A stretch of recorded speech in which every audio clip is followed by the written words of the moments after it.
I'm Kelly Mitchell, the caffeinator, and this is Breve TV. Wine, women, song and dance, and I might need to do this again. Can you hear me? Oh, here we go. Okay, so I'm just going to edit this first part out. Oh, no, I can't. Shit. Yes, I can. Okay, never mind.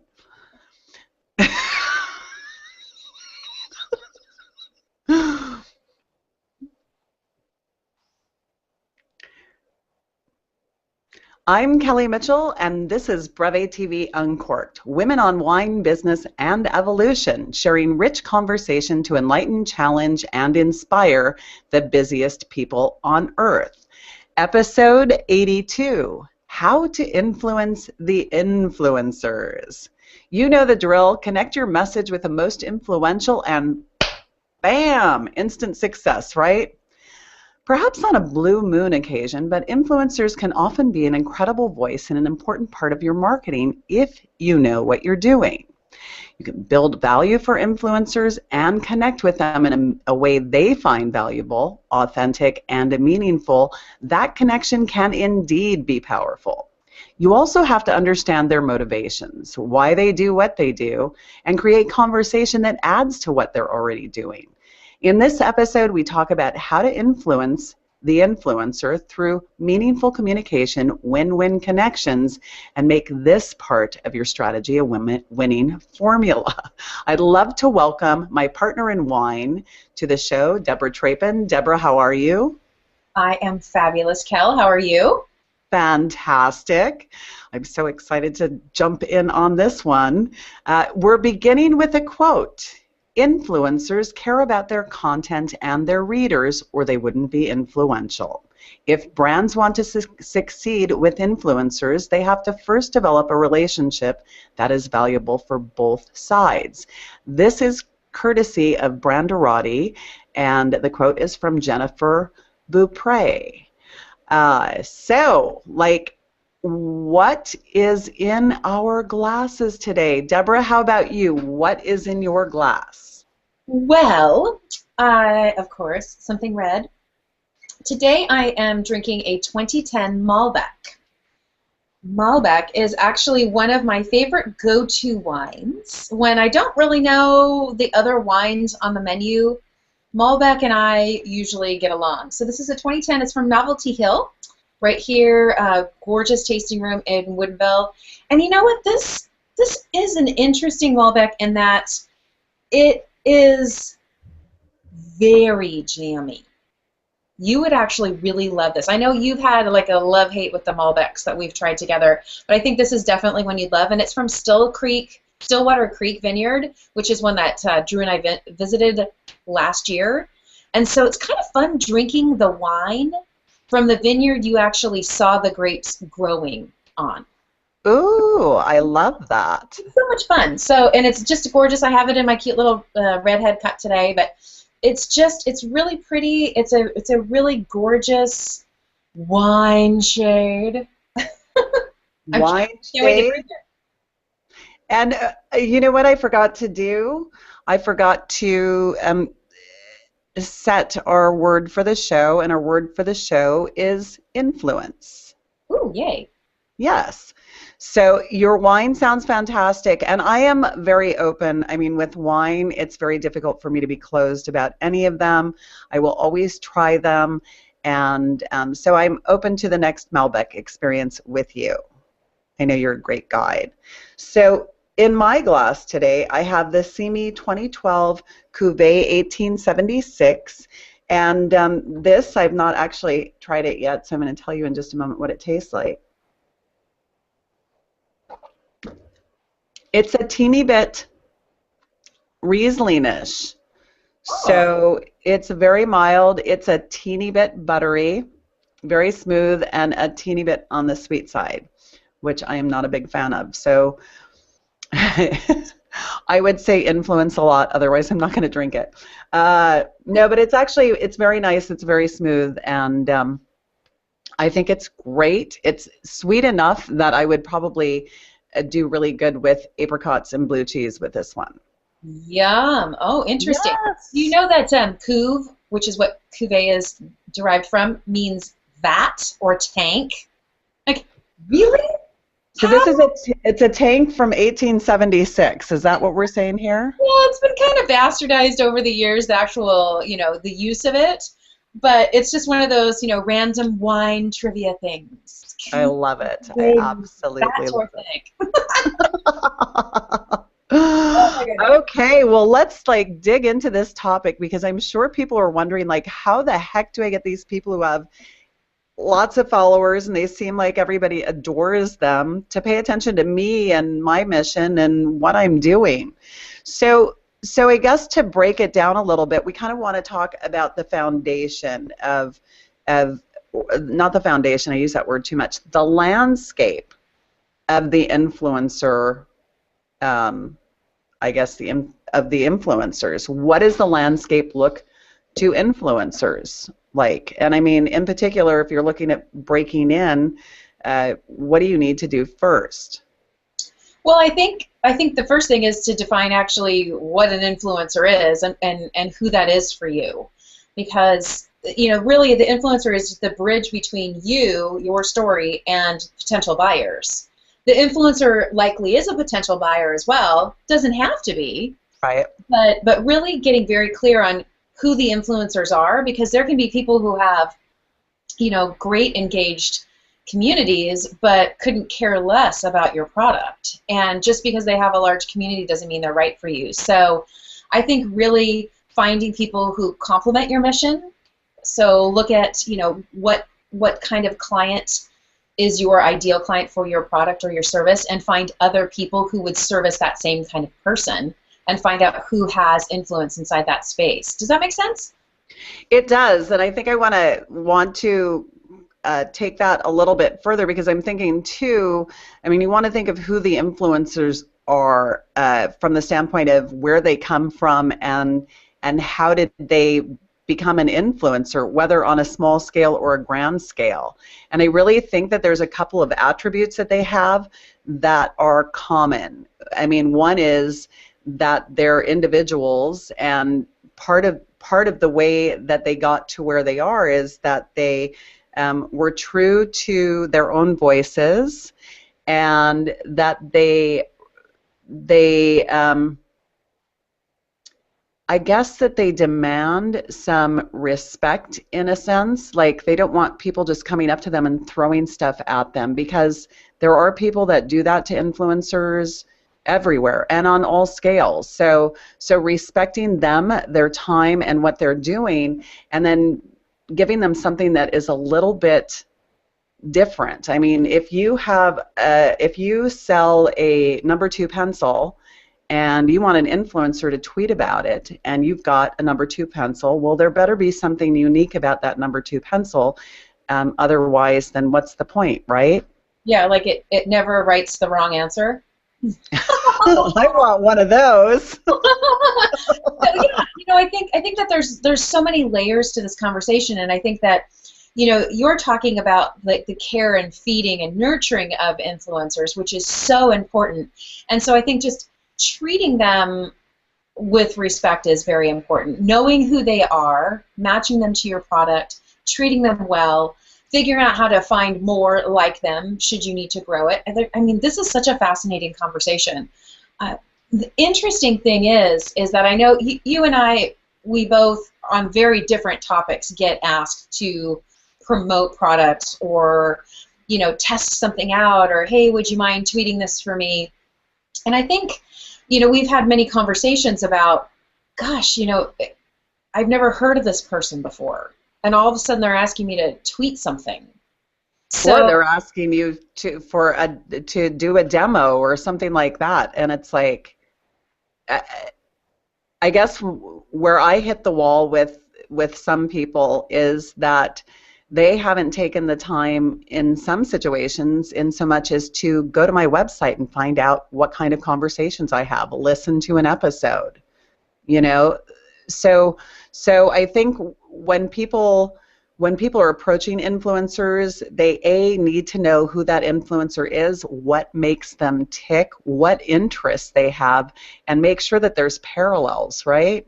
Right, exactly. And I also think that, just to add another, like when you're putting your criteria together, make sure that you look at their stream and make sure that they're not just a hack that sells their name, right?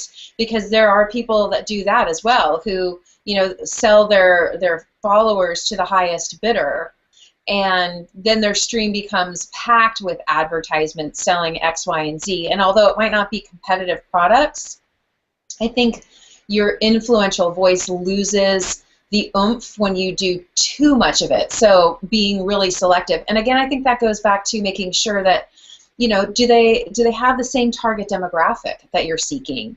Are their products and services interesting to your audience too, right? Because you want what they're selling to be complementary to what you're selling. It's So, got to be a win-win too. I mean, if you're asking somebody to do something for you, what are you going to give them in return? And it doesn't ever have to be monetary. It doesn't have to be pay for play. But it's like just with any relationship, whatever you put into it is what you're going to get out of it. And I don't think that changes with influencers. Yeah. So I would be like thinking about ways that I could maybe introduce this influencer to other people who are of the same caliber that they may not necessarily be aware of. right. And so I think what we're talking about now is what's the expectation that you're offering, that you're going to offer them. So it Yes. could be exposure to your community is what you're offering them. Again, that goes back to, do they share the same target demographic, the same type of audience? Do they want access to your audience as well? And so that's an awesome one, Kel. I also think that looking at things that are outside of the traditional compensation, because that does happen too, but things like free passes to conferences that are attached to the same audience, or VIP treatment. An extra layer of service if it's a service company that the influencer actually receives. That's pretty important, as well as being in the know. There's nothing more frustrating to me as an influencer than when I learn about a new product, service, or event that a company that reached out to me to help them, I find out about it on their Facebook page. Like, they didn't let me know. Exactly. And that happens all the time.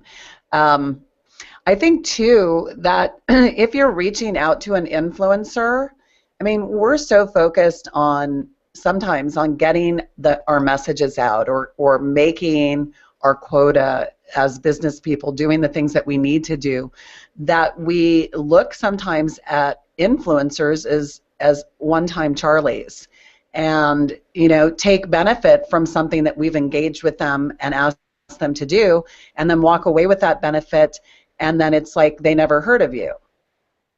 Oh. You never hear from them again. And so I think, like, when I look at things like that, and especially with another show that I do, I've had several opportunities to experience that effect. And maybe I'm a part of that in some way, and it really this whole conversation just makes me more aware that I need to reach out a little bit more. But these people that we interact with on this level, that we take time and we plan to do something together, to experience a moment in time together, to help each other, that's part of your sphere. So don't let them disappear.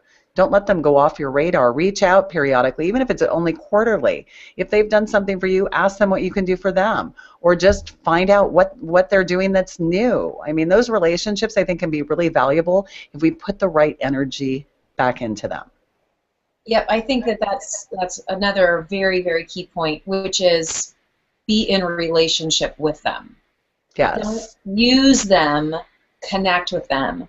I often say on the social realm, like, connect with me, don't collect me, right? It's the same thing from an influencer perspective, and we've said that word so many times, and neither one of us has it. We're so passionate about this topic, aren't we? Well, I think it's so important, because The communication, the relationship, all of those things, if you do them well, the influencers out there share your story. They actually do the quote unquote selling for you. And ultimately, as businesses, as brands, as business people, that's our desire, right? We don't want to be a talking head going, we are so great, buy our product. We want other people sharing that message for us. And it really isn't rocket science. But there is no quick magic pill either. You have to slow down. You have to be in relationship. You have to communicate. And I think you also have to set an expectation. I love it when somebody comes and says, here's what I'm looking at. You know, we're looking to build, you know, an advocate community or an ambassador community or an influencer community. And we'd love to talk to you about it. Here's what we're looking, you know, here's what we're looking to offer you, whether it's exposure or a little compensation or a VIP pass to some event. But also, here's what we expect from you. We would like you to help us tweet 3 times a day. And we'd love for you to share it on your Facebook page. And, you know, where they've actually been very thoughtful on, here are the things that could really help us and benefit us, that actually gives me a guideline for what they're looking for. Obviously, I don't want rules because I like to be free. Right. So I also like to know what they're expecting because, of course, like you, it's like I like to go above and beyond, and so I want to understand, what do you need from me and how can I take it to 11 for you? So I think that part of that is, tell me what you expect from me in this relationship. Very, very important. Absolutely, I love that. So one of the things not to do, it's like with anybody else on social or otherwise, don't sell, please, to people who influence, because it is such a turnoff, and they're not going to help you if you sell to them. Nobody wants to be sold to, for goodness sakes. So one of the things I wanted to kind of take this parallel with is, you have to be careful about those. There are some bloggers that are influencers that absolutely will not take anything in exchange for their story, sharing a story about you. So make sure you understand what kind of blogger they are. All bloggers, if they are taking something in return, if they are getting payment of some sort, have to disclose that on their websites. So please make sure that you're working with a blogger, A, that will do that, or does that as a practice. Either way, you know, either they're disclosing it or they absolutely won't take anything, but if your story is interesting enough, they might write a story on it. What do you think about that aspect? I think that's you can't really share that in tweets, can you? No, Somebody paid me to write these 3 tweets. Well, I think that's also a really important thing to understand, is that you can use different types of influencers. So you can use bloggers maybe when you really need to create some brand content, right? Creating content is something that we hear all the time, right? I think it really is part of this headache that hits most marketers is, oh my God, I need to make more content, more content, more content. Well, if you have a very engaged influencer community, then they can actually create that on their own blogs. They can create their own, you know, or review sites, things like that, where they're actually writing the content for you. But then there's people who have way more influence on Facebook. They're not bloggers. They're not reviewers, but they have a very engaged, strong community on Facebook. Yeah. And they might be willing to share, you know, that you know, buy one, get one free pass to a conference, or a discount code, or something that's, you know, that might have a little bit more length. And then you've got the tweets, right? The people who you're like, oh my gosh, we got a fire sale. Get on Twitter and share this. You want those people to be ready and willing and able to help you in that, we need this very instant. And having those 3 different buckets, I think, is also important. Not to have just bloggers or just folks who focus on Facebook or just a Twitter community, but and then be able to tap into them when you need them, so that you're not overwhelming that community with share this, this, that they're like, I'm done. Like, I don't need another job.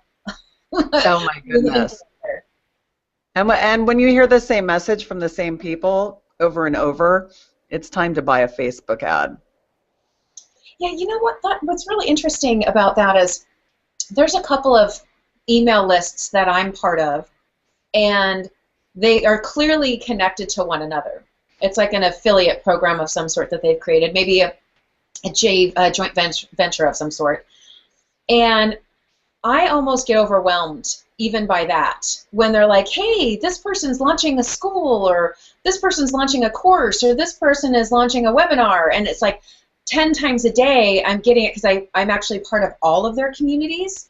And so also being careful about how many of the influencers that do share that same space are talking about your message, because it can be overwhelming for the actual consumer, right? Yeah, and so absolutely. Be very aware of that as well. I think that's super, super important.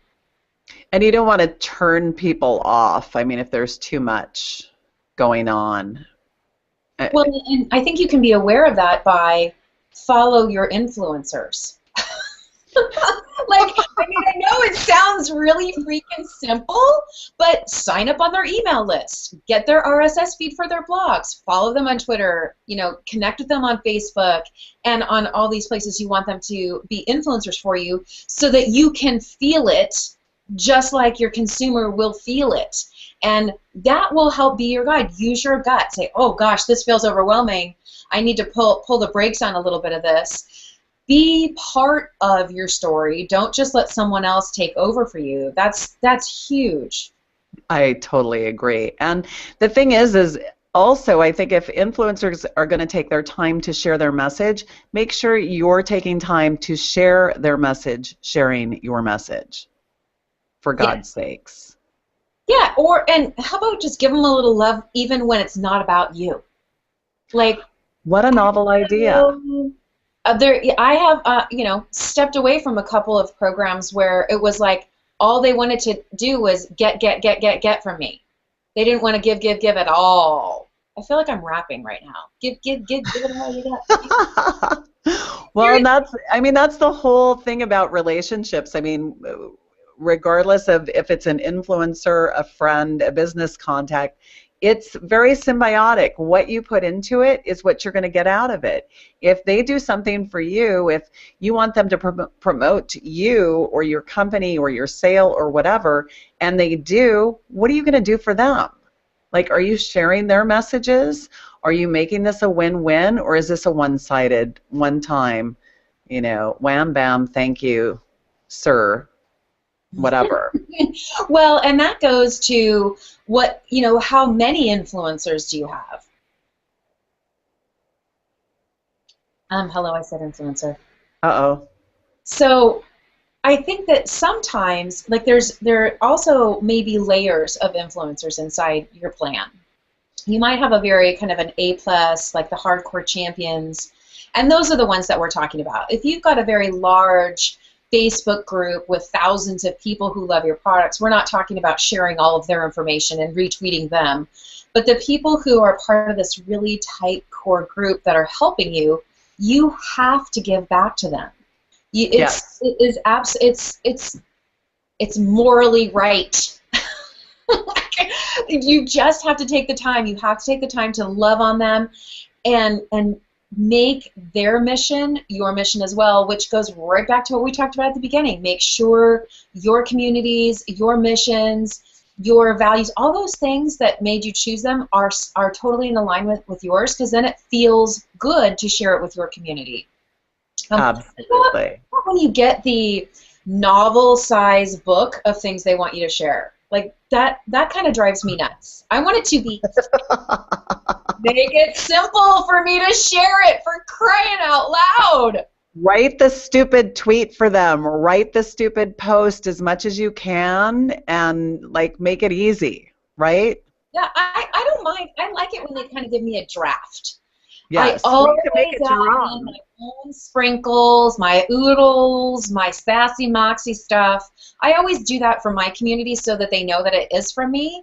But them giving me a guideline, that's pretty awesome. That's I pretty awesome. totally agree. Yeah, Totally I agree. love that. Okay, well, let's see. Any closing remarks? I believe we are out of time. That was such a fun conversation and such a necessary one because it really does help people save some money unless they're going after celebrity influencers, which is quite expensive. And if you don't have a jet in your pocket, forget it. Or if you don't have a profound message that resonates with them. Any other last words, sweetheart? Yes, I think that this is just a reminder that just because somebody has a really large community isn't proof that they actually engage with that community. So make Bingo. sure one of the key things that I look at, even when somebody follows me on Twitter, before I follow them back, I look to see how much of their Twitter stream is them using it as a megaphone. So here's my blog post, here's my video, here's like shooting stuff at me. Can I use an example? Sure. Oh, I love examples. Ooh, Kim Kardashian and selfies on Instagram. So if you think that influencer is going to influence a lot of the individuals, she may on a grand scale if it has to do with beauty, losing weight, creating a large rump, or something along those lines. But if it's Well, outside of that scope, or camera perhaps, she's not known to be an engager of anybody really, except for herself. yeah, that's a great. She's the celebrity side. You're gonna have to pay her a ton of money to basically buy her followers' attention, Yes, versus somebody who actually starts a tweet with an at symbol or an RT, retweeting someone else who's actually engaging and communicating and connecting with their community. So make sure you look for that proof of engagement, not just size of a list or being on a list, right? Make sure that you yes. make sure that they actually are what they say they are, which is And on the note of lists, very quickly, create Twitter lists of influencers, create Facebook lists of influencers so you can keep track of them. The ones that you've engaged with are the most important ones to put on a list. I love that. I love lists. Yay! Yay! Okay, well, that's a wrap. Thank you so much, my partner in wine. And My how was your Pinot today? actually my Malbec was delicious. Oh, wait. You're such a nut. This is my Malbec is delicious. I, I think you're drinking more than one wine in a day. I wonder why. Love I'm it. so glad your Malbec is delicious. Thanks for listening to Breve TV Uncorked for giggles and more. Go bold, women on wine. Subscribe to brevetv.com so you won't miss the rich goodness of information for your entrepreneurial wine lifestyle. I'm Kelly Mitchell for Deborah Trapin and Breve TV Uncorked signing off. Aloha. Cheers. Cheers. I'm going to put that image back up. Influence. Bing. Influence. Get down with influence. Where's your